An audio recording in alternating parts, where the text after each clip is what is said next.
దేవుని నామానికి స్తోత్రాలు. మీ అందరికి కూడా వందనాలండి. మనందరూ కూడా బాగున్నారు కదా. మరి దేవుని కృపను బట్టి మనందరం కూడా ఈ రోజున బ్రతికి ఉన్నాము. మరి ప్రతి ఒక్క రోజు కూడా మీరు దేవుని యొక్క వాగ్దానం వినండి. ఎందుకంటే ఆయన యొక్క వాగ్దానములు మనకి అవి ఎంతో మంచిగా ఉంటూ ఉంటాయి. మన జీవితాలకు అవి మేలుకరంగా ఉంటూ ఉంటాయి. కాబట్టి ప్రతి ఒక్క రోజు కూడా ఉదయంనే లేచి ఈ యొక్క వాక్యాలను మేము పెడుతున్న వినటం వల్ల మీకు ఎంతో ఆశీర్వాదం పొందుకుంటూ ఉంటారు. అయితే మరి ఈ రోజున దేవుడు ఏం వాగ్దానం చేయబోతున్నాడు అనేది మనం ప్రార్థన చేసుకొని మనం చూద్దాం. స్తోత్రం స్తోత్రం స్తోత్రం స్తోత్రం స్తుతి స్తుతి స్తుతి స్తుతి స్తుతి స్తుతి పరిశుద్ధుడా యేసయ్యా, ఈ ఉదయకాల సమయంలో దేవా మా ప్రార్థన ఆలకించండి. నీ యొక్క వాగ్దానం కొరకు మేము ఎదురు చూస్తూ ఉన్నామయ్యా. మాతో తండ్రి ఈరోజు నువ్వేం మాతో నామ ప్రమాణం చేస్తావో దాని కొరకు మేము ఎదురు చూస్తున్నాము ఆయన. తండ్రి నువ్వు తండ్రి ఎంతో గొప్ప దేవుడు, మా జీవితాలకి వెలిగించే దేవుడుగా ఉంటూ ఉన్నావు. మా యొక్క చీకటి బ్రతుకును వెలుగుగా చేసేటువంటి దేవుడుగా ఉంటూ ఉన్నావు ప్రభువా. నువ్వే దాన్ని సహాయం చేయండి. మేము నీకు మొరపెడుతూ ఉన్నాం, నువ్వు మాకు సహాయం చేయండి. జవాబును దయచేయని వేడుకొచ్చున్నాం ప్రభువా. ఈరోజు అంతటా కూడా మేము ఎలాగుండాలి, మాకేం కలుగుతున్నదని చెప్పి మీరే మాకు ఒక వాగ్దానం ద్వారా మాట్లాడమని యేసు నామం బట్టి మిక్కిలి వినయంతో ప్రార్థించి అడిగి వేడుకొచ్చున్నాం పరమ తండ్రి, ఆమేన్. ప్రియ దేవుని బిడ్డలారా, దేవుని యొక్క వాగ్దానం మనం చూస్తే కనుక కీర్తనలు 30వ అధ్యాయము 11వ వచనం మనం చదువుకుందాం. కీర్తనలు 30వ అధ్యాయము 11వ వచనం మనం చదువుకున్నట్లయితే కనుక, నా ప్రాణము మౌనముగా ఉండక నిన్ను కీర్తించినట్లు నా అంగలార్పును నీవు నాట్యముగా మార్చి ఉన్నావు. ఇక్కడ చూడండి, మీరు నా అంగలార్పును నీవు నాట్యముగా మార్చి ఉన్నావు.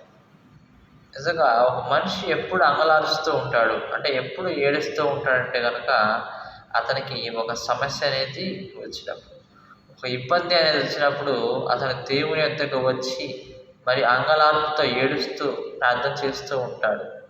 అయితే దేవుడు ఏం చేస్తున్నాడంటే ఆ యొక్క అంగలార్పును విని ఆ యొక్క అంగలార్పును నాట్యముగా మార్చేటువంటి దేవుడుగా మనకు ఉంటూ ఉంటాడు. దేవుడు అంగలార్పును ఎలాగంటే నాట్యంగా మారుస్తున్నాడంట. నిజంగా చూస్తే అంగలార్పు అంటేనేమో అది దుఃఖమైనటువంటి బ్రతుకు, అలాగే ఒక నాట్యమైనటువంటి బ్రతుకేమో ఆనందముగా సంతోషంగా గంతులు వేసేటటువంటి బ్రతుకుగా ఉన్నది.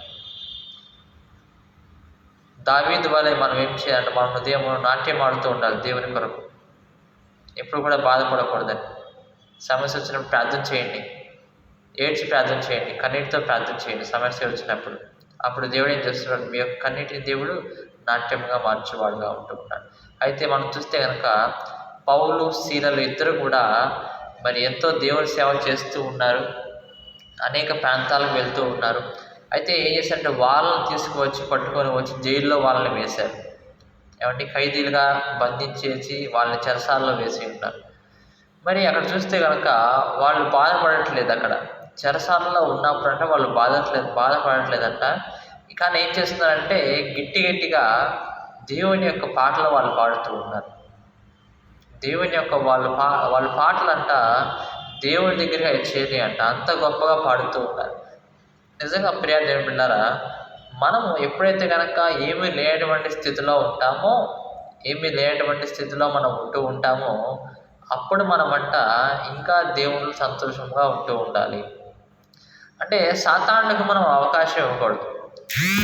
కొన్ని బాధలు ఏంటంటే సాతానుడు ద్వారా మనకు వస్తూ ఉంటాయి. అయితే సాతాను అనుకుంటూ ఉంటాడు, ఇతను కనుక ఈ యొక్క సమస్యలో కృంగిపోతే కనుక నాకు దాసుడుగా ఉంటాడు అనేసి అనుకుంటూ ఉంటాడు. ఇతను చాలా బాధపడాలి, ఇతను చాలా దుఃఖపడాలి అనుకుంటూ ఉంటాడు. కానీ ఆ యొక్క సాతానుడికి మనం ఆ చోటుని ఇవ్వకూడదు, అవకాశాన్ని ఇవ్వకూడదు. దానికి మనం ఏం చేయాలి, అలా వచ్చినప్పుడు అంటే సంతోషంగా దేవుని ప్రార్థిస్తూ ఉండాలి, దేవుని యొక్క పాటలు మనం పాడుతూ ఉండాలి. ఎప్పుడైతే పౌలు శీలలు దేవుని యొక్క పాటలు పాడారో ఆ యొక్క పాటల ధ్వనికి ఆ యొక్క విశ్వాసం ఉన్నకంట ఆ యొక్క ప్రాంతం ఏదైతే ఉన్నదో, ఆ చెరసాల ఏదైతే ఉన్నదో అదంతా కూడా ఒక భూకంపం వచ్చేసిందంట. మొత్తం కదిలిపోతూ ఉన్నది. ద్వారాలు తెరవబడ్డాయి ద్వారాలు. మరి ఆ యొక్క ఏవైతే కనుక ఇనప ద్వారాలు ఉంటే కనుక అవన్నీ కూడా తెరుచున్నట్లుగా మనం చూస్తూ ఉన్నాం. అంటే ఒక మార్గం అనేది ఏర్పరిచాడు దేవుడు. ఇగో మీరు బయటకు వచ్చేయండి, మీరు ఖైదీలు కాదు, దేవుని యొక్క సైనికులు, దేవుని యొక్క విశ్వాసం, దేవుని యొక్క సేవకులు, మీలాంటి వాళ్ళు జైల్లో మీరు ఉండకూడదు అని చెప్పి దేవుడు తలంచి అక్కడంతా ఒక భూకంపాన్ని కలుగు చేసి ఏం చేశారంటే వారిని బయటికి రప్పించినట్లుగా మనం చూస్తూ ఉన్నాం. కాబట్టి వారి యొక్క బాధ, ఆ యొక్క పాత స్థితిలో నుంచి వాళ్ళు ఏం చేశారు, నాట్యమాడేటువంటి స్థితిలోకి వాళ్ళని దేవుడు నడిపించినట్లుగా మనం చూస్తూ ఉన్నాం. యోబు విషయంలో మనం చూస్తే కనుక అతనంట మరి అతనికి వచ్చినటువంటి సమస్యల్లో ఎంతో ఆనందంతో ఉంటూ ఉన్నాడు, దేవుణ్ణి మంచిగా పూజిస్తూ ఉన్నాడు, ఎటువంటి కూడా దేవుడిని దూషించలేదు ఎప్పుడు కూడా, ఇవన్నీ కూడా చేస్తూ ఉన్నాడు. చివరికి ఏం జరిగిందంటే కనుక రెండంతల ఆశీర్వాదాన్ని పొందుకున్నాడు. ముందు ఉన్నటువంటి ఆశీర్వాదాన్ని కాకుండా దానికి రెండంతల ఆశీర్వాదాన్ని ఏం చేశాడు, దేవుడు అతనికి ఇచ్చినట్లుగా మనం చూస్తున్నాం. ప్రియాత్మ బిడ్డలు, దీన్ని బట్టి మనకు ఏమర్థం అవుతుందంటే కనుక ప్రతి ఒక్క సమస్య కూడా మనల్ని పరీక్షించడానికి అది వస్తూ ఉంటుంది. కాబట్టి మనం ఏం చేయాలి, ఆ యొక్క పరీక్షల్లో మనం మంచి మార్క్స్ తెచ్చుకోవాలి. కాబట్టి దేవుడు పరీక్షిస్తున్నాడు కొన్నిసార్లు, అక్కడ కూడా మనం ఏం చేయాలంటే విశ్వాసంతో నడుచుకోవాలి.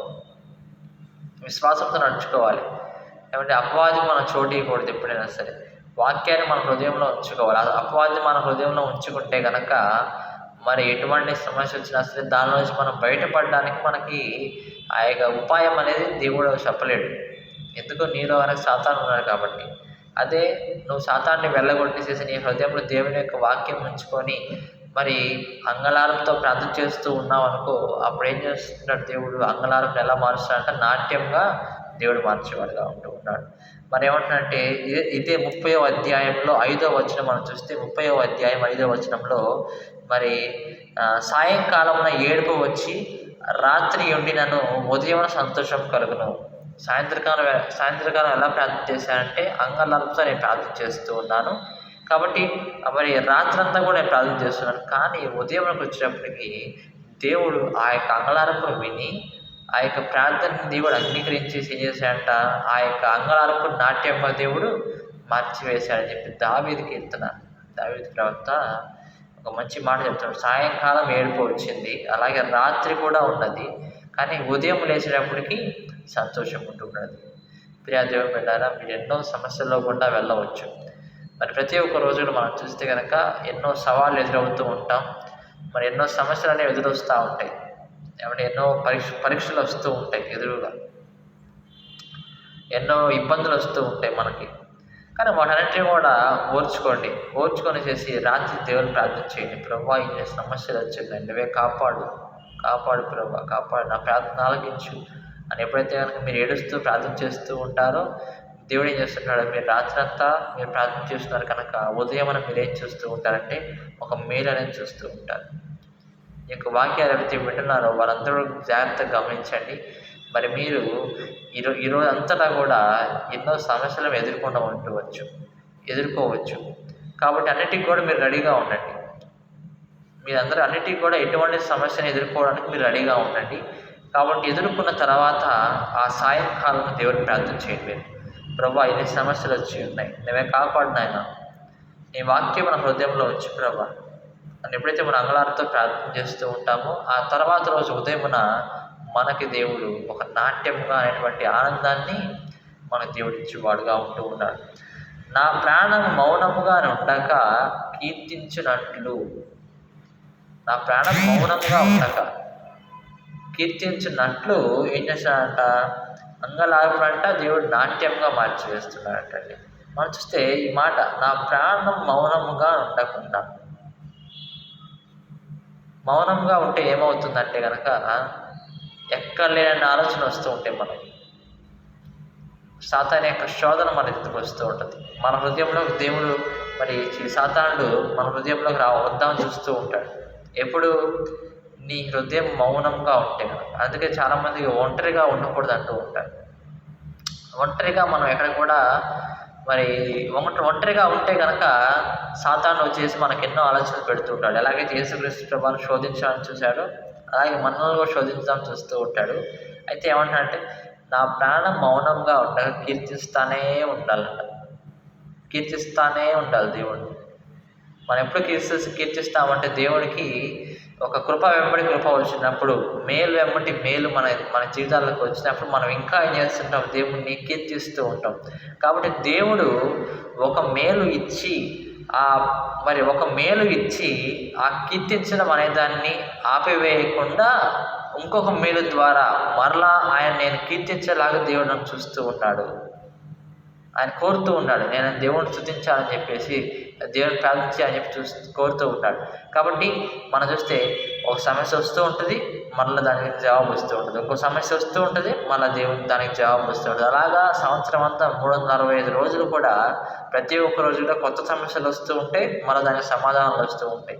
ఇలా జరగడం వల్ల ఏమవుతుందంటే కనుక దేవుడిలో మనము ఇంకా ఇంకా ఎదగడానికి మనకి అవకాశం అనేది దొరుకుతూ ఉన్నది కదండి. అంత మేలు వస్తే కనుక మనం దేవుడిని స్తుతిస్తామా? లేదా అంత బాధలే మనకి ఇంకా మేలు రావడానికి అవకాశం లేదు అని కనుక ఈ లోకం ఉంటే కనుక ఎవరన్నా దేవుడిని స్తుతించగలరా? దేవుడి వైపు వస్తారా? రాదు. కాబట్టి దేవుడు ఏం చేస్తుంటాడంటే ఒక సమస్యను పెడుతూ ఉంటాడు, దానిలో ఒక ఉపాయం దేవుడు పెడుతూ ఉంటాడు బయటికి రావడానికి. అదేంటో మనం తెలుసుకొని దేవుని తెలుసుకొని దాన్ని మనం ఉపయోగించి మనం బయటికి రావాలి. దేవుని మనం ప్రార్థన చేసుకుందాం. మన అంగలార్పుని ఈరోజు నాట్యంగా దేవుడు మార్చిపోతున్నాడు. స్తోత్రం స్తోత్రం స్తోత్రం స్తోత్రం స్తుతి స్తుతి స్తుతి స్తుతి స్తుతి పరిశుద్ధుడా యేసయ్యా, ఈ ఉదయకాలం సమయంలో దేవా మా ప్రార్థన ఆలకించండి దేవా. గొప్ప దేవుడు నీవే తండ్రి. మా యొక్క అంగలార్పు నాట్యంగా మారుస్తా అంటున్నావు. అవును తండ్రి, మేము తండ్రి ఈ రోజున ఎన్నో చోట్లకు వెళ్తూ ఉన్నాం. నువ్వే తండ్రి కాపాడండి ప్రభా. మాకు ఆనందమును దయచేయండి. ప్రతి ఒక్క సమస్యలో మా యొక్క సమస్యల్లో మాకు నువ్వే ఆనందమును సంతోషము దయచే ప్రభా. మేము తండ్రి సంతోషంగా ఉండి మాలో వాక్యము ద్వారా ఆ యొక్క సమస్యలను ఎదుర్కొనే రూపం దయచేయమని వేడుకొంచున్నాం. సాతానుడు మాలో ఉండకూడదు ప్రభా. నీ యొక్క వాక్యమే మాలో ఉండాలి ప్రభా. నీకే స్తోత్రాలు చేస్తున్నామయ్యా. ఈ యొక్క వాక్యాలు అడిగితే ఉంటున్నారు, వాటిని జ్ఞాపకం చేసుకొని దీవెన ఆశీర్వాదం దయచేయండి. అలాగే ప్రభా, నీ యొక్క వాగ్దానాలు తండ్రి మా హృదయంలో నాటింప చేయండి. అవి మా యొక్క జీవితకాలం మొత్తం మేము మర్చిపోకూడదు ప్రభా. నువ్వు మాకు సహాయం చేయండి తండ్రి. మరి తండ్రి మరి యొక్క దినంలో నీ యొక్క వాగ్దానం మేము ధ్యానం చేసుకున్నాక మేము మాకు సహాయం చేయమని యేసునామం బట్టి మిక్కిలి వినయంతో ప్రార్థించి అడిగి వేడుకొంచున్నాం పరమ తండ్రి. ఆమేన్. పరలోకమందున్న మా తండ్రి, నీ నామం పరిశుద్ధపరచబడును గాక, నీ రాజ్యం మాకు వచ్చును గాక, నీ చిత్తం పరలోకము నెరవేర్చినట్లు భూమి మీద నెరవేరును గాక. మా అనుదిన ఆహారం నేడు మాకు దయచేయండి.